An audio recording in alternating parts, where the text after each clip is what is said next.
ശിവപുരിയിലെ വാടക ഭാര്യമാർ. വീടും കാറും മുതൽ അത്യാവശ്യമുള്ള എന്തും വാടകയ്ക്ക് ലഭിക്കുന്ന ഈ ലോകത്ത് സ്വന്തം ജീവിത പങ്കാളിയെപ്പോലും വാടകയ്ക്ക് കൊടുക്കുന്ന ഒരു ഗ്രാമമുണ്ടെന്ന് പറഞ്ഞാൽ വിശ്വസിക്കാൻ പ്രയാസമായിരിക്കും. എന്നാൽ മധ്യപ്രദേശിലെ ശിവപുരി എന്ന ഗ്രാമത്തിൽ ചെന്നാൽ ആ വിശ്വാസം തെറ്റാണെന്ന് ബോധ്യപ്പെടും. അവിടെ നിലനിൽക്കുന്ന വിചിത്രവും ക്രൂരവുമായ ഒരു ആചാരത്തിന്റെ പേരാണ് ദടീച്ച പ്രഥ. ശിവപുരിയിലെ മൺപാതകളിൽ വർഷത്തിലൊരിക്കൽ ഒരു ചന്ത കൂടാറുണ്ട്. സാധാരണ ചന്തകളിൽ സാധനങ്ങളാണെങ്കിൽ ഇവിടെ അണിഞ്ഞൊരുങ്ങി നിൽക്കുന്നത് സ്ത്രീകളാണ്.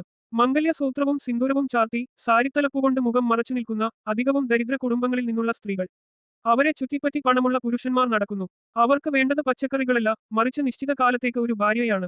ഉയർന്ന ജാതിയിലും സാമ്പത്തിക ശേഷിയുമുള്ള പുരുഷന്മാർ ഈ സ്ത്രീകളുടെ അടുത്തെത്തി വിലപേശുന്നു. സൗന്ദര്യവും ആവശ്യങ്ങളും നോക്കി 500 രൂപ മുതൽ ലക്ഷങ്ങൾ വരെ വില നിശ്ചയിക്കപ്പെടുന്നു. കച്ചവടം ഉറപ്പിച്ചാൽ പിന്നെ കാര്യങ്ങൾ നിയമപരമാണ്. 10-100 രൂപയുടെ മുദ്രപത്രത്തിൽ സ്റ്റാമ്പ് പേപ്പർ കരാർ എഴുതുന്നു. ഒരു മാസം മുതൽ ഒരു വർഷം വരെയാണ് സാധാരണയായി ഈ കരാർ കാലാവധി. കരാർ കഴിഞ്ഞാൽ ആ സ്ത്രീയെ ഉപേക്ഷിക്കാം, അല്ലെങ്കിൽ വീണ്ടും പണം നൽകി കരാർ പുതുക്കാം. അതും അല്ലെങ്കിൽ അടുത്ത വർഷത്തെ ചന്തയിൽ മറ്റൊരു പുരുഷന്റെ കൂടെ പുതിയൊരു കരാറിൽ അവൾക്ക് പോകേണ്ടി വരും. എന്തുകൊണ്ടാണ് ഇങ്ങനെയൊരു അനാചാരം? ഉത്തരം ലളിതമാണ്. പെൺഭ്രൂണഹത്യ മൂലം പെൺകുട്ടികളുടെ എണ്ണം കുറഞ്ഞ ഉത്തരേന്ത്യൻ ഗ്രാമങ്ങളിൽ പുരുഷന്മാർക്ക് വിവാഹം കഴിക്കാൻ പെണ്ണില്ലാത്ത അവസ്ഥ.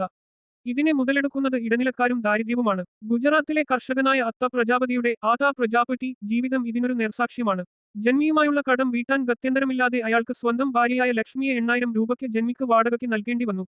പട്ടിണി മാറ്റാൻ സ്വന്തം മാനം വിൽക്കേണ്ടി വരുന്ന ലക്ഷ്മിയെപ്പോലുള്ള ആയിരക്കണക്കിന് സ്ത്രീകളാണ് ഈ ക്രൂരതയുടെ ഇരകൾ. വിവാഹിതരായ സ്ത്രീകൾ മാത്രമല്ല, ബീഹാർ, ജാർഖണ്ഡ്, ഒറീസ തുടങ്ങിയ സംസ്ഥാനങ്ങളിൽ നിന്ന് കൊണ്ടുവരുന്ന പ്രായപൂർത്തിയാകാത്ത പെൺകുട്ടികളെപ്പോലും അവിവാഹിതർക്ക് വാടകയ്ക്ക് നൽകുന്നുണ്ട്. 3000-തോളം സ്ത്രീകളാണ് ഓരോ വർഷവും ശിവപുരിയിലെ ഈ മണ്ടിയിൽ കൈമാറ്റം ചെയ്യപ്പെടുന്നത്.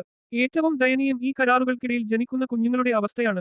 കരാർ തീരുമ്പോൾ അച്ഛനാരെന്നോ അമ്മയാരെന്നോ ഉറപ്പില്ലാത്ത അവസ്ഥയിൽ ആ കുരുന്നുകൾ വലയുന്നു. അച്ഛന്റെയോ അമ്മയുടെയോ കൂടെ പോകാൻ വിധിക്കപ്പെടുന്ന ഈ കുട്ടികളുടെ ഭാവിയും ഇരുളടഞ്ഞതാണ്. പുറംലോകം ഇതിനെ മനുഷ്യക്കടത്തെന്നും സ്ത്രീപീഡനമെന്നും വിളിക്കുമ്പോൾ ശിവപുരിയിലെ ഗ്രാമീണർ ഇതിനെ തങ്ങളുടെ ആചാരമായി കണ്ട് ന്യായീകരിക്കുന്നു. നിയമങ്ങൾക്കും പുരോഗതിക്കും അപ്പുറം വിശപ്പിന്റെയും ദാരിദ്ര്യത്തിന്റെയും പേരിൽ മധ്യപ്രദേശിലെയും ഗുജറാത്തിലെയും ചില ഗ്രാമങ്ങളിൽ ഇന്നും സ്ത്രീകൾ വെറും വിൽപ്പനച്ചരക്കുകളായി മാറിക്കൊണ്ടിരിക്കുന്നു. ദടീച്ച പ്രഥ എന്ന ഓമന പേരിൽ ഇന്നും ആ മൺപാതകളിൽ സ്ത്രീകളുടെ കണ്ണുനീർ വീണുകൊണ്ടേയിരിക്കുന്നു.